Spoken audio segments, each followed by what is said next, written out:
C'est encore un petit pas de plus que nous allons faire dans la découverte de notre psautier. Petit à petit, on va y arriver, on va les avoir tous vus, ces psaumes, grâce à l'appui des commentaires des pasteurs Maillot et Lelièvre et du Père Vesco.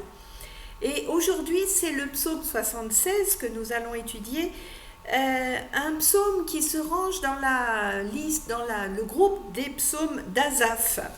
Asaph, rappelons que le premier livre des Chroniques dans nos Bibles le décrit comme un chantre affecté spécialement au service autour de l'arche.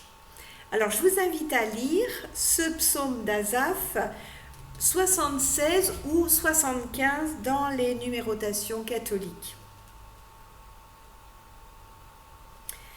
Alors ce psaume présente donc une victoire éclatante d'Israël sur ses ennemis, mais cette victoire est entièrement attribuée à Dieu. Alors il peut s'agir de célébrer une victoire qui a déjà eu lieu et des auteurs, à la suite de la Septante, donc toujours cette traduction grecque du Premier Testament, qui le signale donc dans son titre, évoque la défaite du roi assyrien Sennachérib devant Ézéchias en 701 avant Jésus-Christ. Mais ce psaume se charge aussi d'annoncer la défaite des nations hostiles bien plus tard, au jour du jugement. Les deux vont dans le même sens. Elles décrivent les manifestations libératrices de Dieu en faveur de son peuple, hier comme demain. Regardons comment ce psaume est construit. Donc, du verset 2 au verset 5, c'est une affirmation sur Dieu en forme d'hymne. Les versets 6 et 7 décrivent le triomphe de Dieu. Le verset 8, c'est une reprise de cet hymne. Au verset 9 à 11, on aborde un autre thème qui est celui du Dieu juge. Et les versets 12 et 13, c'est une exhortation pour conclure. Donc vous l'aurez compris, il s'organise en deux parties, les versets 2 à 7 au verset 8 à 13. La première partie décrit le Dieu guerrier, vainqueur à Sion. Deux formulations forment une éclusion qui la délimite. Au verset 2, c'est Dieu en Israël, et au verset 7, Dieu de Jacob. La seconde partie évoque le Dieu juge de la terre. Le mot crainte apparaît 4 fois dans cette partie.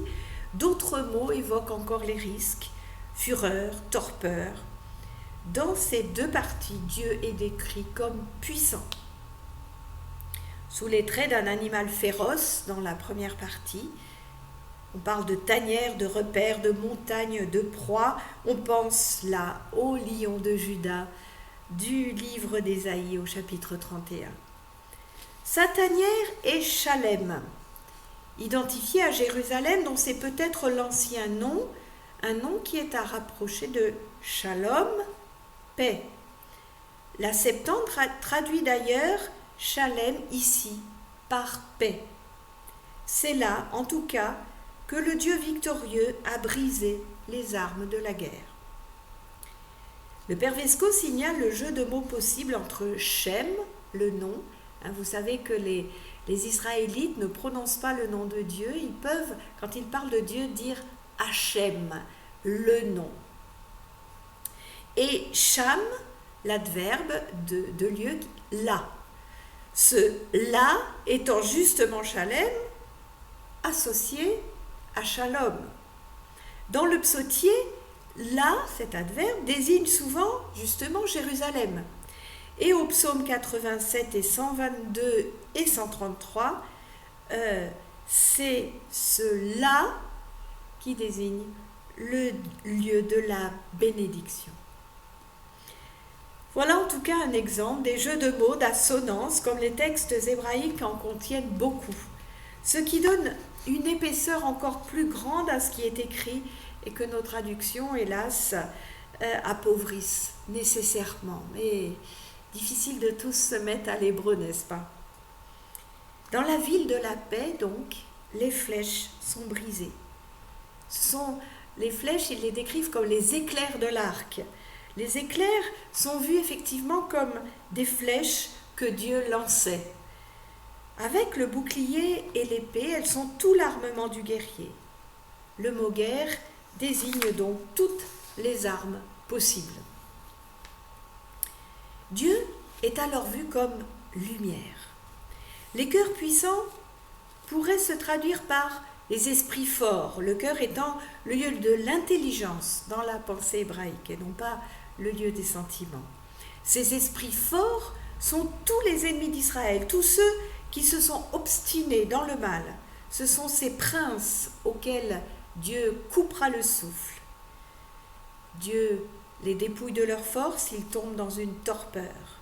Cette torpeur peut être celle de l'ivresse telle que nous pouvons la voir au psaume précédent, après avoir bu la coupe de la colère divine.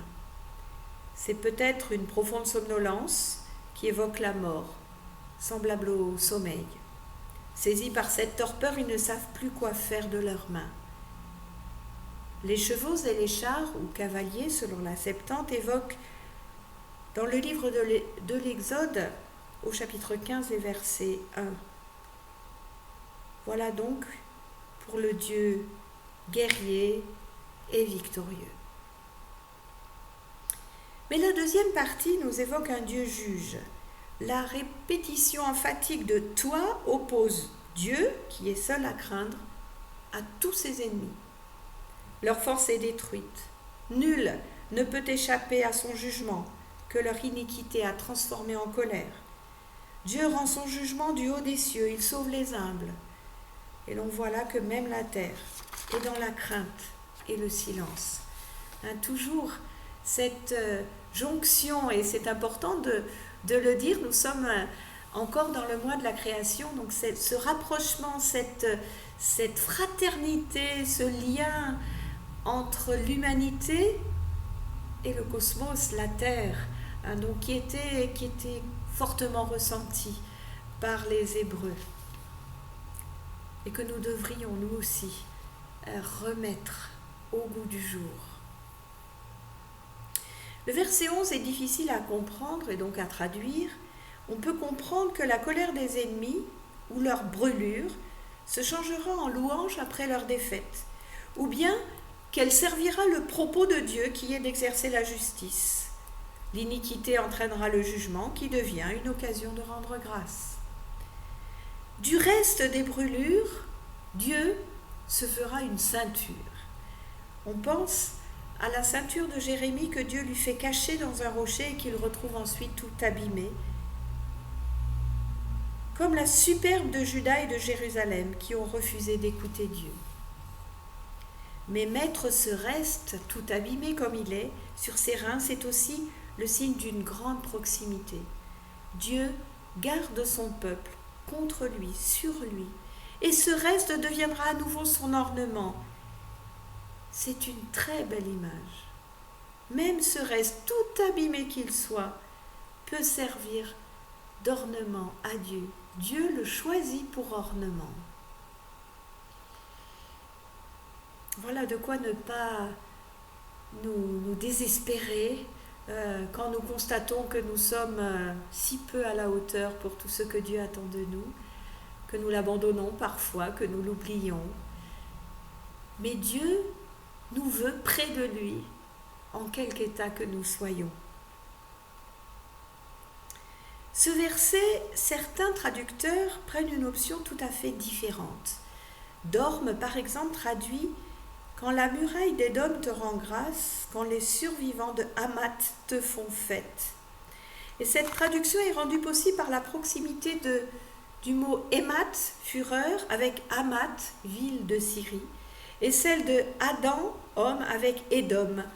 Ces deux lieux constituant les extrémités nord et sud du territoire d'Israël, cela pourrait donc être compris comme une victoire totale de Dieu. Vous voyez cette difficulté.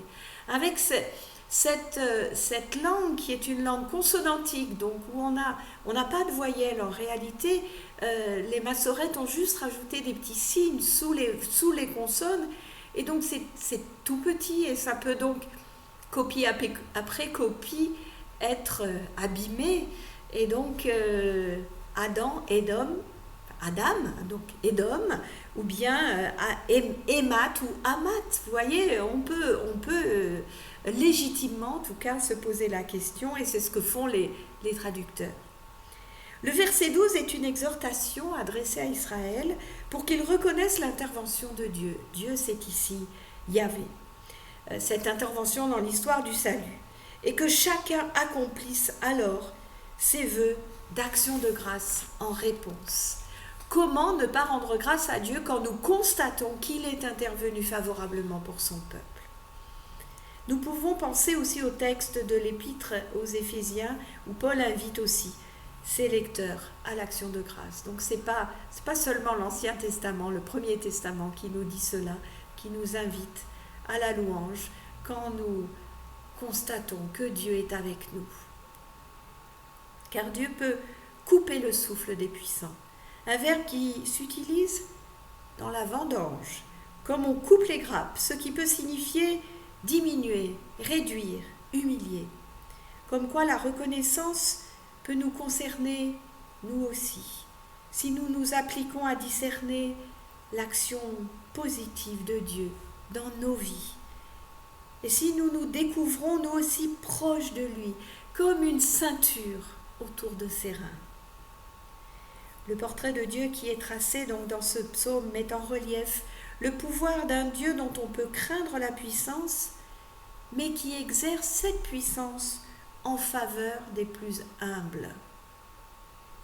Ce psaume dénonce le mal qui sévit dans le monde et qui appelle l'intervention de Dieu, le lion de Juda. N'est-ce pas encore le cas aujourd'hui? La victoire pour le psalmiste est certaine, elle a déjà eu lieu dans l'histoire du salut, elle est donc à attendre avec assurance pour l'avenir, de manière même si sûre qu'elle appelle l'action de grâce avant même d'avoir été vue, constatée. Cette affirmation forte du psalmiste peut nourrir à la fois donc dans les temps difficiles qui sont les nôtres, notre confiance et notre reconnaissance envers Dieu. C'est à cela que je vous invite. Amen.